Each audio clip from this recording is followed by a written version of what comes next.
Wa kana al-Imam Syafi'i rahimahullahu taala yaqul, dan Imam Asy-Syafi'i semoga Allah Subhanahu wa taala merahmatinya, beliau berkata, amantu billah wa bima jaa'a anillah, aku beriman kepada Allah sebagaimana yang datang dari Allah, ala muratillah, sesuai dengan maksud dari Allah Subhanahu wa taala. Wa amantu bi Rasulillah, dan aku beriman kepada Rasul sallallahu alaihi wasallam, wa bima jaa'a an Rasulillah, dan sebagaimana yang datang dari Rasul Allah Subhanahu wa taala, ala muradi Rasulillah, sesuai dengan yang dimaksud oleh Rasulullah sallallahu alaihi wasallam. Sebagaimana wa kana al-Imam Ahmad rahimahullah, Imam Ahmad semoga Allah Subhanahu wa taala merahmatinya berkata, apa kata beliau? Innallaha yanzilu ila sama'id dunya, Allah Subhanahu wa taala turun ke langit dunia. Jadi ada hadis qudsi menyebutkan Allah Subhanahu wa taala turun ke langit dunia.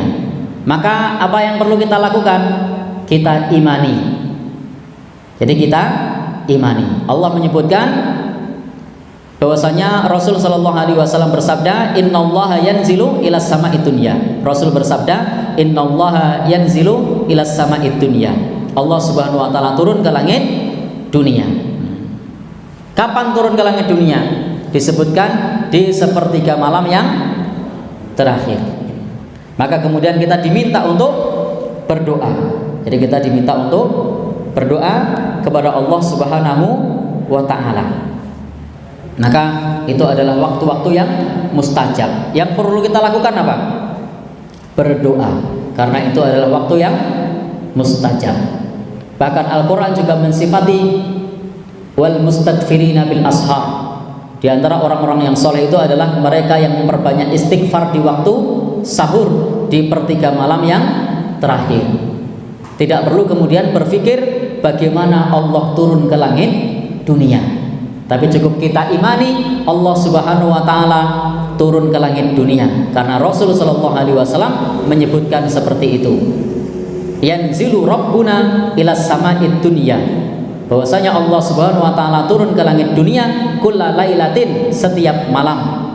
Kapan? Hina yabqa sulusal lailil akhir, setiap tinggal sepertiga malam yang terakhir. Maka kemudian Allah Subhanahu wa taala berfirman, mayad'uni fastajibu lahu, barang siapa yang berdoa kepadaku maka aku akan mengabulkannya.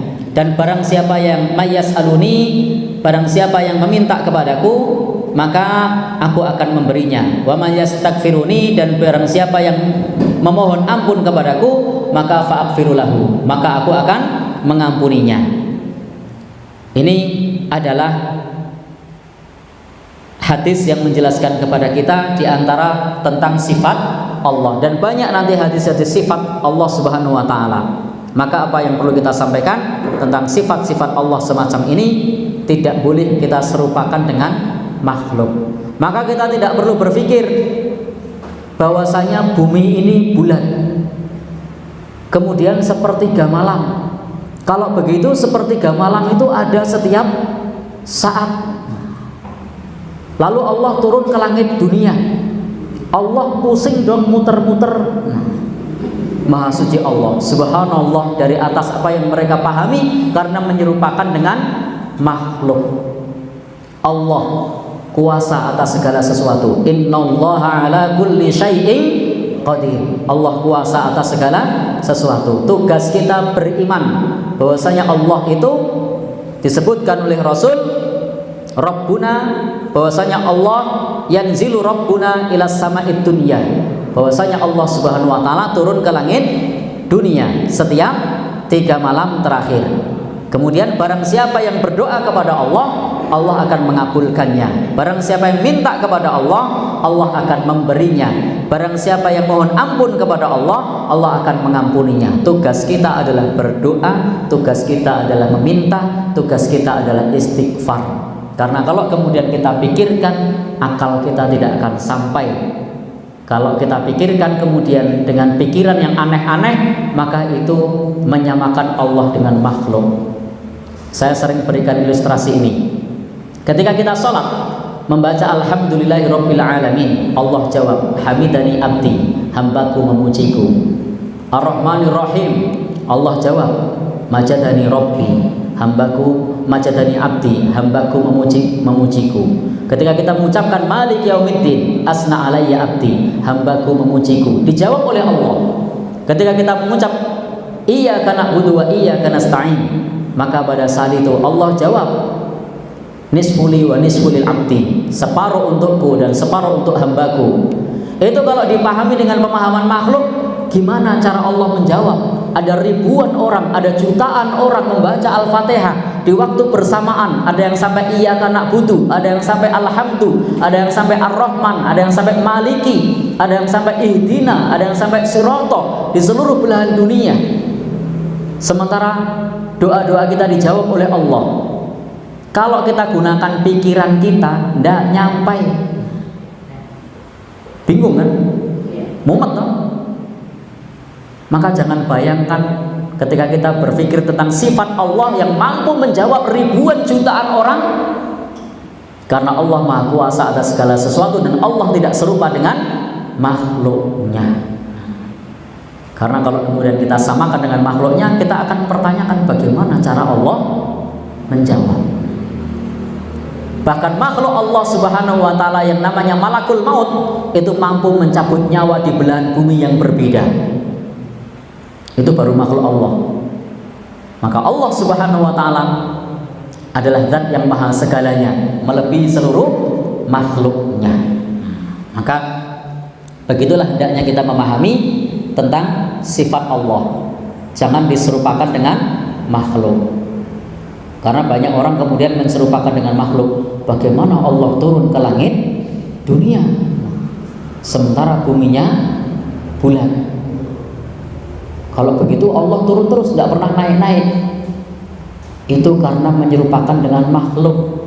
Sama juga ketika membaca Al-Fatihah tadi, Allah akan menjawab setiap Al-Fatihah hambanya. Bumi ini bulat, dan setiap saat ada orang yang sholat, karena waktu sholat bergeser mengikuti pergerakan matahari. Bumi ini semuanya, setiap di belahan bumi selalu ada orang yang sholat. Kalau dipahami dengan pemahaman makhluk, na'udzubillah, maha suci Allah, maka mereka akan memahami kalau begitu Allah dermimil terus. Na'udzubillah, ini pemahaman yang keliru. Karena Allah Maha Kuasa atas segala sesuatu, jangan dipahami sebagaimana pemahaman makhluk. Jangan disamakan dengan makhluk. Kalau makhluk jelas tidak mampu.